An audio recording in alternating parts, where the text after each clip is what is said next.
শুভ দুপুর বন্ধুরা, কেমন আছো?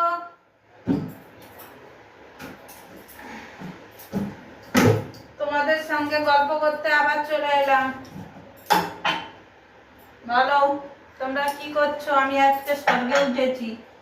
পড়ে গেলে কিন্তু তোমরা ধরবে। আমার এত বন্ধুরা আছে, সেও ধরতে পারবে না আমাকে পড়ে গেলে।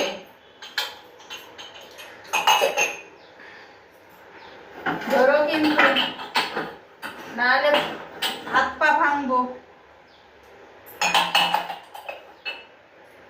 হাত পা ভাঙলে আর তোমাদের আর ভিডিও দিতে পারবো না, আর তোমরা দেখতেও পাবে না।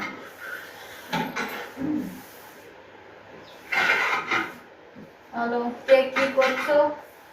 আমার আর কাজ শেষ হয় না। ভাবলাম রান্না বান্না নেই,